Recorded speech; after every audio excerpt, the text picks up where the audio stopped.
তো তোমাদের এইচএসসির যে পরীক্ষাটা আছে সেটা হতে পারে জুনের শেষে অথবা জুলাইয়ের শুরুতে। তাহলে হাতে আর কয় মাস আছে? হ্যাঁ, আমাদের হাতে কিন্তু আর 6 মাসের মতো টাইম আছে, তাই না? জানুয়ারি, ফেব্রুয়ারি, মার্চ, এপ্রিল, মে, জুন, জুলাই। 6 মাস না 5 মাস? লাস্টের মাসটা যদি রিভিশনের জন্য রাখে বা মডেল টেস্টের জন্য রাখে তাহলে 5 মাস। তাহলে 5 মাস। তো 5 মাস সাবজেক্ট কয়টা? 4টা হচ্ছে আমাদের গ্রুপ সাবজেক্ট, 4 দুগুণে 8, 2টা পেপার, তো 8টা সাবজেক্ট। আর বাংলা, ইংলিশ, আইসির টোটাল 11টা সাবজেক্ট। তো এই 11টা সাবজেক্ট যদি আইডিয়াল কেস চিন্তা করো, তোমাকে কিন্তু 5 মাসে কভার করতে হবে।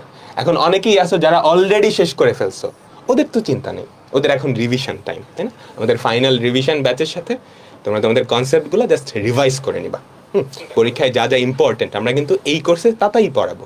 হ্যাঁ, পরীক্ষায় যেগুলো আসতে পারে, আমাদের মেইন টার্গেট হচ্ছে এইচএসসি পরীক্ষায় ভালো করা।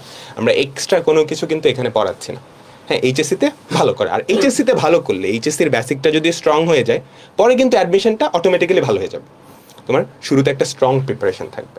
এখন যাদের পড়া হয়েছে খুব ভালো, অলরেডি তোমরা আমাদের সাইকেলগুলোতে ছিলা, যারা আমাদের ক্লাসগুলো ফলো করছো, ওদের তো চিন্তা নেই, জাস্ট রিভিশন। যারা মোটামুটি পড়া হয়েছে, হ্যাঁ 4-5টা চ্যাপ্টার পড়া হয়েছে, 4-5টা চ্যাপ্টার পড়া হয় নাই, ওদের জন্য খুব একটা কঠিন হবে না। ধরো তুমি যদি ম্যাথস বা ফিজিক্সের একটা পেপারের অর্ধেক তুমি শেষ করে ফেলছো, বাকি অর্ধেকটা এখনো বাকি, তাহলে তুমি যদি চিন্তা করো আমাদের কি 11টা সাবজেক্ট বলতে পারি না, 11টা বই, তোমার যদি ধরো 50% কাভার হয়েছে, তাহলে এই 5 মাসে কয়টা কাভার করতে হবে? 5.5টা চ্যাপ্টার, মানে 5.5টা বই, 5.5টা বই। আর বই কিন্তু অত বড় না, তোমাদের কাছে যত বড় মনে হচ্ছে বইটা, যেটা দেখছো তুমি কিন্তু শর্ট সিলেবাস দিচ্ছে, তাই না? তো ওইটাও আবার অর্ধেক, তাই না? তো তুমি যদি অ্যাকচুয়ালি চিন্তা করো, তাহলে এই 5 মাসে যারা 50% কাভার করছো, 5.5টা বই তারও অর্ধেক, তাই না? এটা কিন্তু খুবই সম্ভব। এখন সবার লাস্টের পার্টি যারা আছো, একদমই পড়াশোনা করো নাই, এরকম তো কেউ থাকার কথা না। কলেজে উঠছো, 1.5 বছর চলে গেছে, একদমই পড়াশোনা করো নাই, এরকম তো হওয়ার কথা না। ম্যাথসে ম্যাট্রিক্স নির্ণায়ক, ফিজিক্সে ভেক্টর, এগুলো তো সবাই পড়ছো। আমি ধরে নিচ্ছি এই অবস্থায় আসো যে একদমই পড়ো নাই, একদমই পড়ো নাই, জাস্ট তুমি চ্যাপ্টারগুলোর নাম জানো। সেক্ষেত্রেও কিন্তু তোমার এখন একটা কামব্যাক দেওয়া সম্ভব। হ্যাঁ, সেক্ষেত্রে 5 মাসে কয়টা চ্যাপ্টার কভার করা লাগবে? কয়টা বই কভার করা লাগবে? 11টা বই। তার মানে এমনভাবে পড়া লাগবে প্রতি মাসে যাতে 2টা করে বই কভার হয়। এত মানে প্রতি মাসে তো তুমি 2টা বই কভার করবে না, পড়াশোনাটা এরকম হওয়া লাগবে। 2টা বই কভার করার সমান পড়াশোনা প্রতি মাসে করা লাগবে। এটা করা কিন্তু ডিফিকাল্ট কিছু না, স্পেশালি এইচএসসির প্রিপারেশন, এটা করা কিন্তু ডিফিকাল্ট কিছু না। বইয়ে সব কিছু কিন্তু আসে না।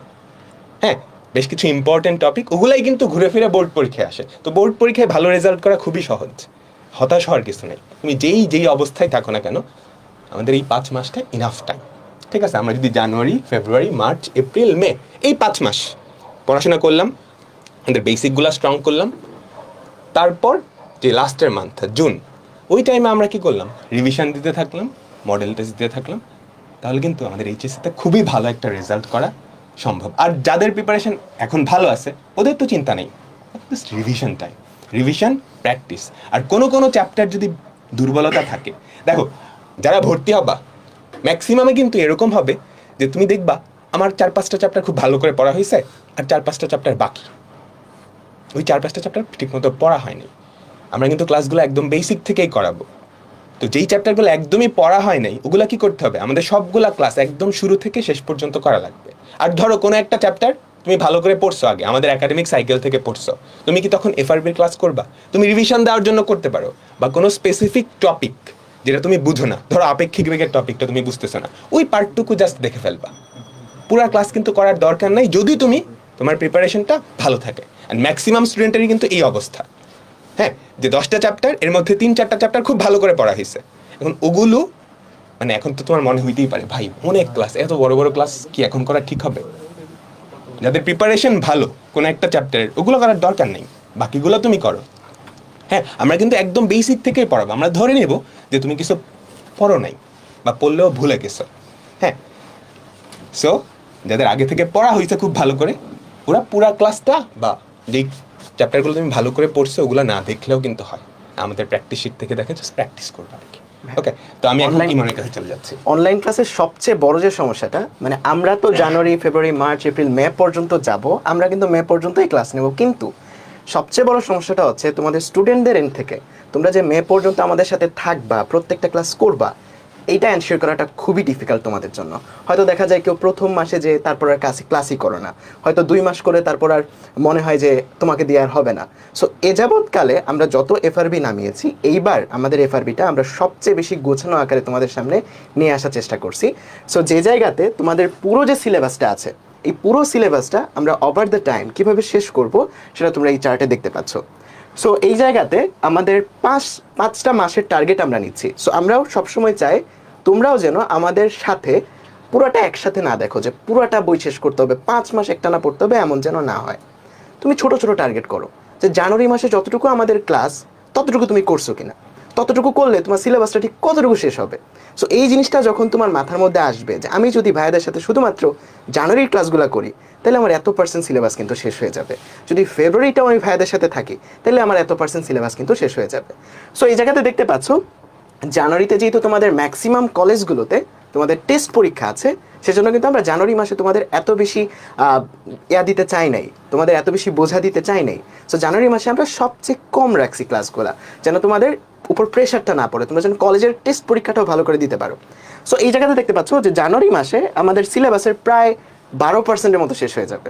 তুমি যদি আজকে থেকে, মানে আগামীকালকে থেকে তো আমাদের ক্লাস শুরু হবে, জানুয়ারি মাসে যে 2 সপ্তাহ ক্লাস হবে, ওই 2 সপ্তাহ ক্লাস যদি আমার সাথে করতে পারো, তোমার অলমোস্ট 12%, পুরো এসিসি সিলেবাসের 12% কিন্তু শেষ হয়ে যাবে।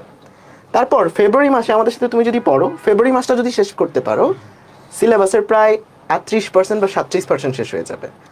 মার্চটা যদি আমাদের সাথে শেষ করতে পারো, তোমার অলমোস্ট 60% সিলেবাস কিন্তু তোমার কভার হয়ে যাবে। সো এইরকমভাবে তুমি যে ছোট্ট ছোট্ট করে টার্গেট নিয়ে যদি তুমি 5টা মাস আমাদের সাথে লেগে থাকতে পারো, তাহলে কিন্তু তুমিও বুঝতে পারবা যে তোমার কতটুকু সিলেবাস শেষ হচ্ছে।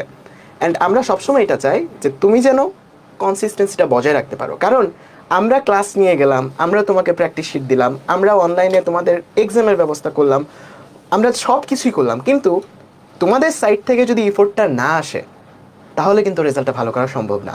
অ্যান্ড এই এফোর্টটা কিন্তু মোটিভেশন ভাই আমরা হারায় ফেলি, যে আজকে হয়তো খুবই মোটিভেটেড লাগতেছে, কিন্তু কালকে যে আর পড়তে ইচ্ছা করছে না। সেজন্যই এই ছোট ছোট করে তুমি টার্গেটটা নাও যে জানুয়ারি মাসটা আমি ভাইয়াদের সাথে থাকবো এবং এত% সিলেবাস শেষ করবো। সো সেজন্যই আমরা অত্যন্ত গোছানো আকারে আমাদের এইবারের এফআরবি স্ট্রাকচারটা গুছিয়েছি।